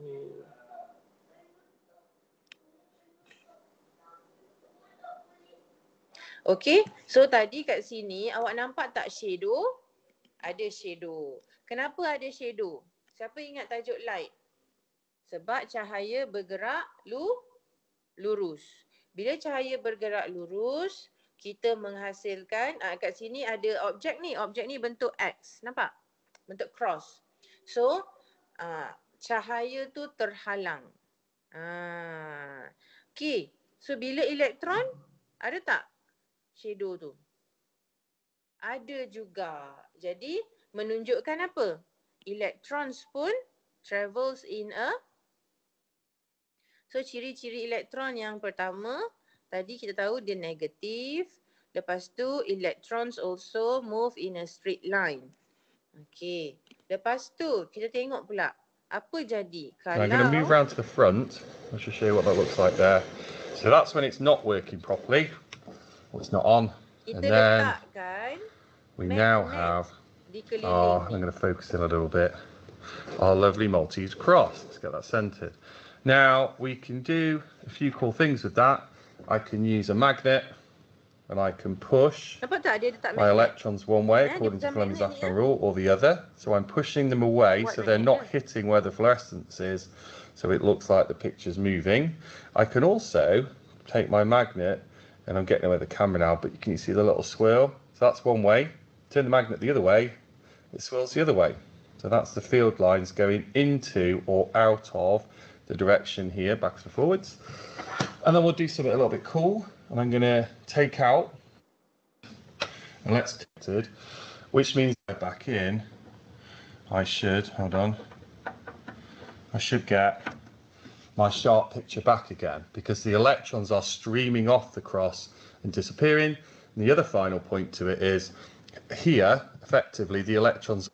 Okey, tadi awak nampak tak yang shadow tu ataupun warna hijau tu dia distorted. Distorted tu maksudnya dia sengit-bengit lah, macam terganggu macam tu. Nampak tak? Dia bengkok-bengkok sana sini, nampak? Okey, jadi apa yang menyebabkan warna hijau tu bergerak-gerak? Jadi orang tu pegang apa? Siapa dengar? Dia pegang magnet. Okey, kita dah belajar dalam tajuk elektromagnetism. Dalam tajuk elektromagnetism, Okay, ataupun kita tahu magnet ni dia sentiasa ada medan magnet. Jadi kalau tadi magnet ni dibawa berdekatan ni, kita ada warna hijau tu kan. Magnet ni dibawa berdekatan. So kita dapati ada pembengkokan pada shadow dan juga ni menunjukkan apa? Ni menunjukkan elektron ataupun cathode ray tu can be deflected by magnetic field. Buktinya tadi awak dah nampak. Apa yang awak nampak? Ada distortion. Okey, boleh yang ni? Okey lagi? Boleh? Nampak? Okay. Now, macam mana pula kita kata electrons can be deflected by electric field? So, apa yang kita buat? Tadi hari tu saya ada buat dengan student tapi saya lupa nak tak sempat nak nak video kan. Okey, kita buat eksperimen cathode ray in electric field. Ni pun cantik. Kita boleh nampak. Yang ni Is it the one?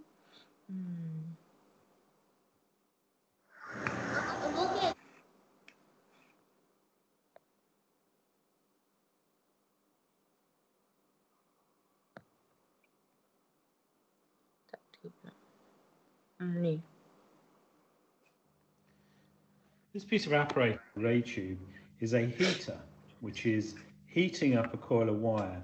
Now that coil... Okay, nampak Yang ni tadi filament warna kuning sahaja. Tapi bila ni fluorescent, jadi kita nampak kita dah on kan EHT 3000 kV. So ada pecutan elektron. So electrons dipecutkan. Jadi bila electrons dipecutkan, so kita nampak apa tu? Warna hijau. Nampak tak dia straight? Dia masih lagi straight. Sebab apa? Tidak ada lagi medan elektrik ataupun medan magnet. Tengok apa yang berlaku. The wire is allowing electrons to escape from the coil of wire. And here, this bit of the tube here, is an anode. So this is a very high voltage part of the tube. And that at the end of the tube is a slit. Betul ni ada straight line lagi. If I go to a higher voltage, so go up to 5 kilovolts, the beam is brighter.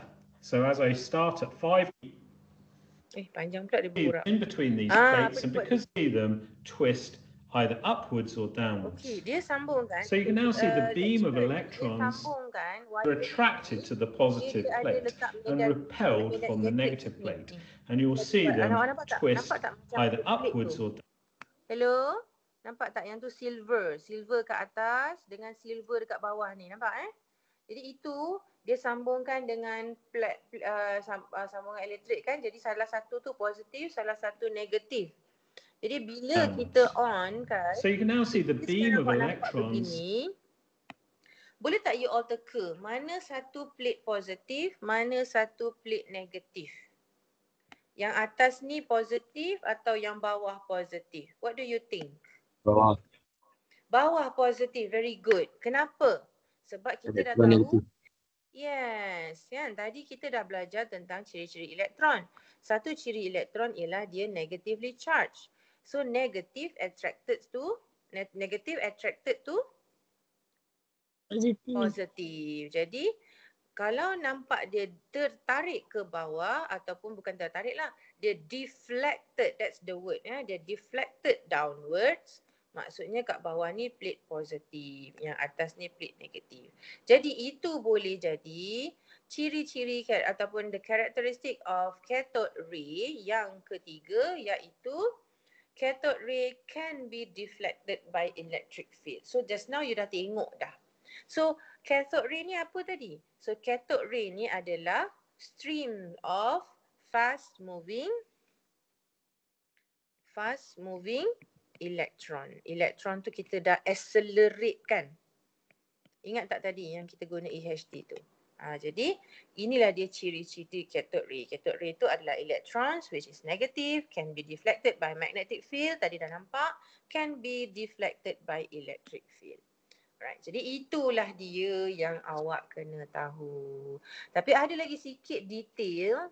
Kalau tengok, bila kita dah faham benda ni, tadi saya dah cakap, kita ada kat sini electrons, ada cathode ray, ada electric potential energy. Once the electrons dah bergerak, bila electrons dah bergerak begini, jadi apa yang jadi kepada tenaga tu?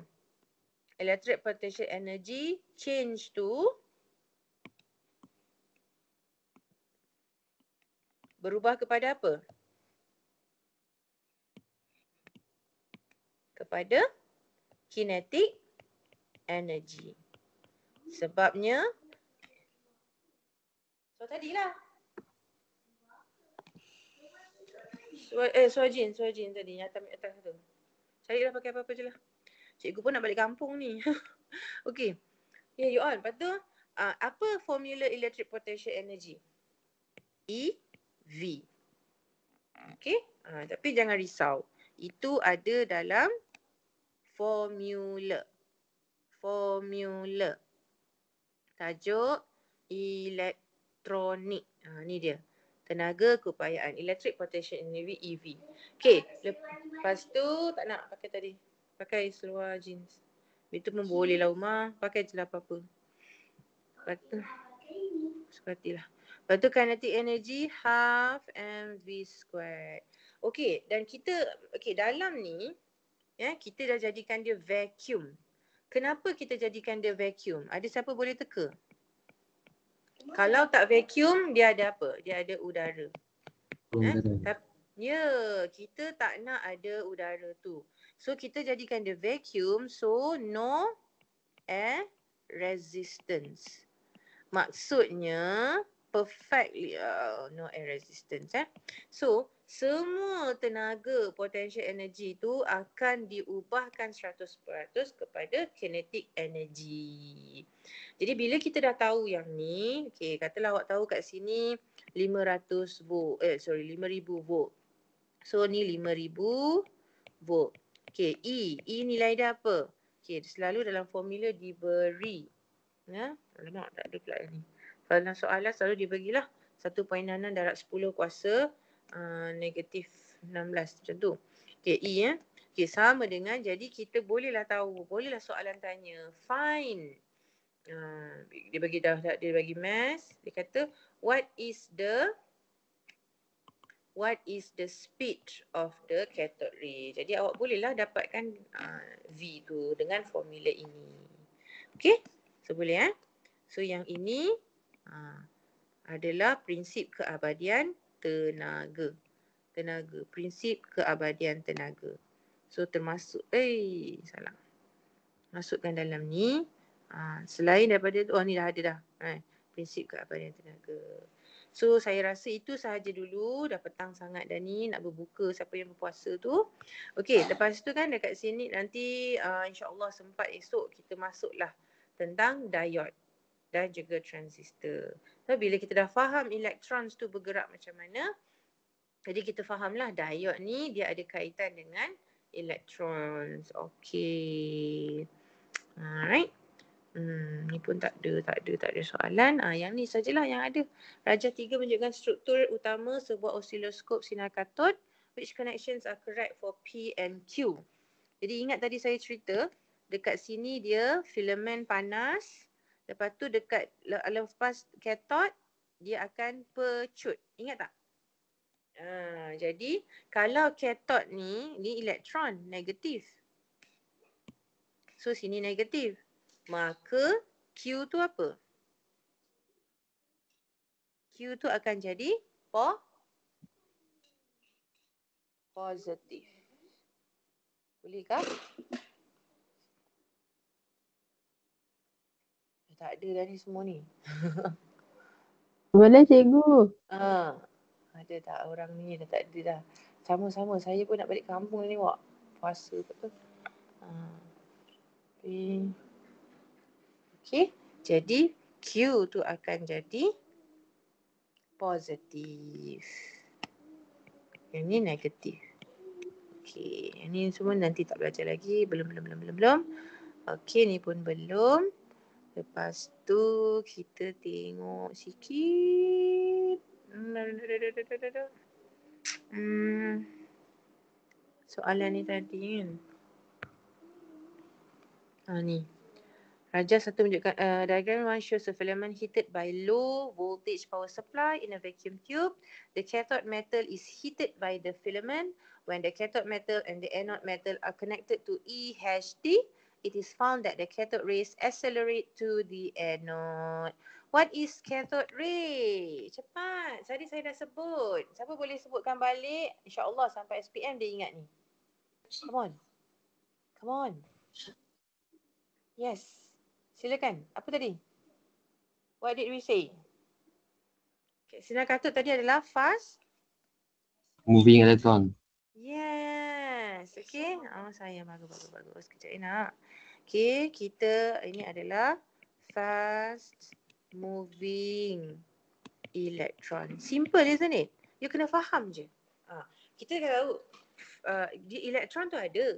Lepas tu dia tak lepas lagi. Tapi once dia lepas, kita panggil dia cathode ray. Kenapa dia cathode ray? Sebab dia telah deacceleratekan. So kita kena sebut fast moving electron. Okay, what is the charge? Cepat semua orang jawab. What's the charge of the cathode ray? Negatif. Negative. Okay, mengapakah? Why the production of cathode ray is done in a vacuum tube? Did we discuss this one just now? Avoid air resistance. Yes, to avoid air resistance. Kejap. Mana ni physics form 5. Yeah. Check.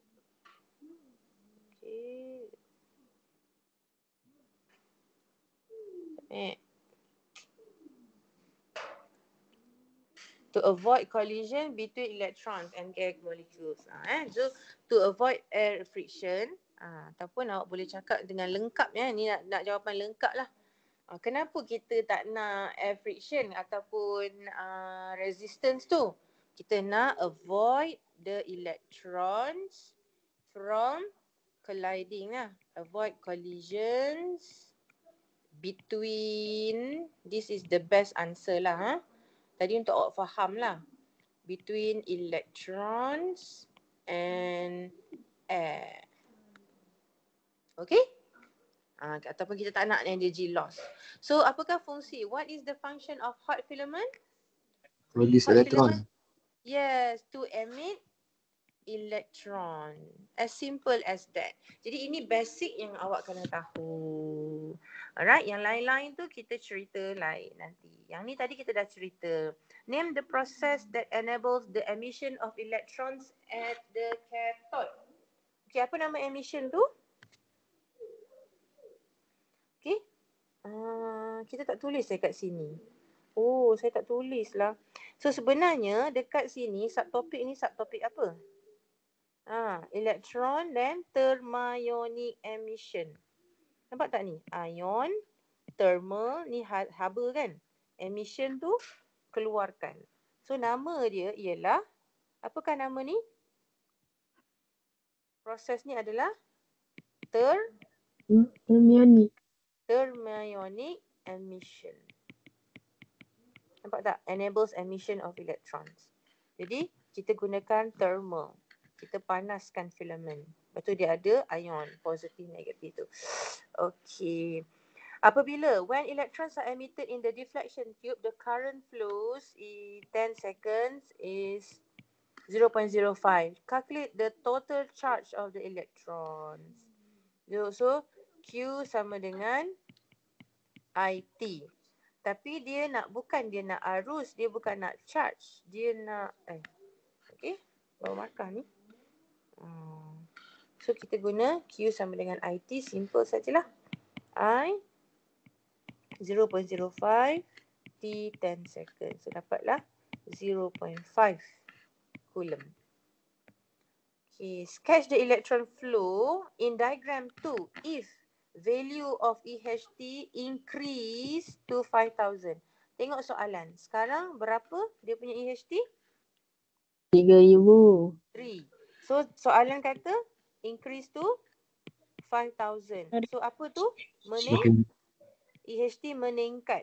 Jadi kalau EHT meningkat, macam mana berubah dia? So saya dengar sikit-sikit tadilah. Jadi awak punya ni akan jadi dia lebih Jauh. Dia lebih cepat ni.